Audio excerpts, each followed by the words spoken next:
Ця тривога тимчасова, і прийде день, коли усі наші співвітчизники зможуть повернутися у відбудовану, мирну та цілісну Україну.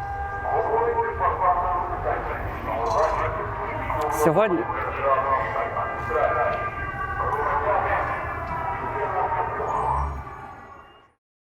Доброго дня усім! Вітаємо вас зі Львова, міста літератури ЮНЕСКО, міста натхнення, неофіційної культурної столиці України, яке сьогодні стало містом-ковчегом, у якому знайшли прихисток понад 200 тисяч примусово переміщених українців у зв'язку з розпочатою Росією війною проти нашої держави. Останні 3 тижні уся наша країна живе у стані тривоги та неспокою. Цей стан, ми знаємо, передається також і вам, наші дорогі друзі та партнери, які відкривають свої серця та свої домівки для наших співгромадян у всьому світі. Та ця тимчасова тривога пройде, і прийде день, коли усі наші співвітчизники зможуть повернутися у відбудовану, мирну та цілісну Україну. Сьогодні ми хочемо розповісти вам одну важливу істину про українців, яка дозволить вам краще зрозуміти, чому ми настільки впевнено про це говоримо. Наша нація – це нація незламних поетів. Зараз ми стоїмо біля пам'ятника Тарасу Шевченку, який був найвидатнішим українським поетом. Ви, мабуть, не знаєте, але якщо у світі в якійсь країні є українська громада, то вона обов'язково поставить пам'ятник цього поета. На сьогодні їх в світі більше 1100. Чому він? Тому що цей чоловік був народжений у рабстві, яке панувало на території України у 19 столітті за правління Російської імперії. Він був викуплений з цього рабства і став вільною людиною завдяки своєму хисту до малювання.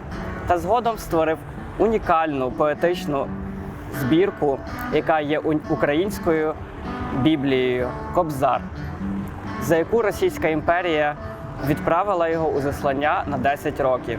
Сьогодні Росія чинить так само, викрадаючи мешканців майже вщент зруйнованого Маріуполя та вивозячи їх у глиб Росії без документів та з призначенням у робочі табори. І так, це відбувається зараз, у 2022 році. Та незважаючи на заслання, Шевченко повернувся та продовжував писати вірші, які зараз під час війни знову звучать з уст кожного українця. Борітеся, поборете, вам Бог помагає. Та з Шевченка українська історія незламних поетів тільки починається. Минулого року ми святкували великий ювілей Лесі Українки, авторки початку ХХ століття, що її називають українським Вільямом Шекспіром. Тендітна на перший погляд жінка, яка все життя боролася зі страшною хворобою – туберкульозом кісток, залишила спадок у понад 14 томів літературних творів, поем, віршів, листів, перекладів тощо. Незважаючи на біль, який постійно її супроводжував, сучасники згадують Лесю як сталеву особистість, яка своєю творчістю чітко провела межу поміж українською та російською поезією. Леся залишила нам свій заповіт, який в час цієї війни українці теж повсякчас використовують. «Щоб не плакать, і я сміялась». Саме тому зараз увесь світ спостерігає, як українці у часи великої небезпеки та загрози власному життю висміюють ворога та залишаються сталевими у своїх переконаннях та супротиві, викрадаючи танки та збиваючи дрони банкою помідорів. І на завершення поет Василь Стус, поет-дисидент, у 1979 році запроторений радянською владою до в'язниці за протест проти терору радянської влади проти інших українських дисидентів. У тюрмі він не полишав спротиву та продовжував писати вірші про Україну. Його було направлено у табір у Пермський край Радянської Російської Республіки, де він помер у 1985 році. Стус сказав: «Людина – це обов'язок, а не титул». І це для українців зараз є основним принципом, що допомагає долати найскладніші моменти у часи війни Росії проти України. Ми боремось за людяність, за те, щоб завтра ми всі могли жити у світі, де немає місць вбивств, катуванням та брехні. І віримо, що кожен українець повернеться до нас навіть із заслання. Бо ми – нація незламних поетів, і ми знаємо, що саме поезія дає нам наснагу на те, щоб перемогти. Слава Україні! Hello everyone!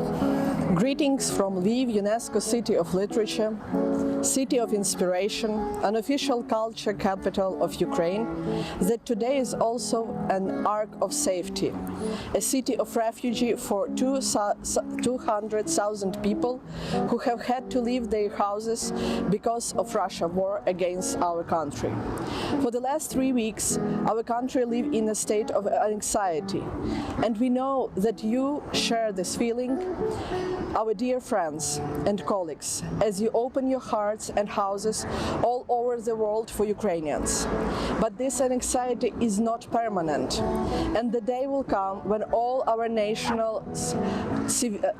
citizens will be able to return home to rebuild peaceful and united Ukraine. Today, we want to open you one very important truth about Ukrainians that will give you an understanding why we are so sure about this. Our nation is the nation of the unbreakable poets. Today, we are standing next to the monument of the most known Ukrainian poet, Taras Shevchenko. You probably do not know this, but if there's somewhere living Ukrainians in the world, they would surely establish his monument. Today we have more than 1,000 monuments all over the world of him. Why him? Because this man was born in slavery in 19th century when Ukraine was under Russian Empire. But later he was bought from this slavery and became a civil person just because of his artistic talent. Then he has created unique poetical almanac that can be called a poetical Bible of Ukraine, Kobzar. After this Russian Empire sent him to the exile for 10 years. Today, Russia is doing the completely same action by kidnapping the citizens of almost destroyed Mariupol and taking them to the faraway Russia without any documents. And this is happening in 2022. But despite of the exile, Shevchenko came back and could continue to write his verse that now, during the war, are coming from every Ukrainian mouth. Battle on and win your battle. God will help you. But Ukrainian history of unbreakable poets only starts with Shevchenko. Last year we have celebrated big anniversary of Lesia Ukrainka, author from the beginning of the 20th century, who is also called Ukrainian Shakespeare. So gentle from the first look, but all her life she was fighting scary disease, bone tuberculosis. But still, she left the heritage of almost 20 volumes of literature works, poems, verses, plays, letters, translations, and other.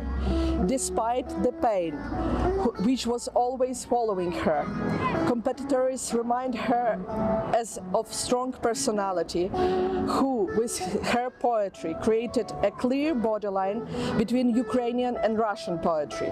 Lesia left us her testament that we often use now.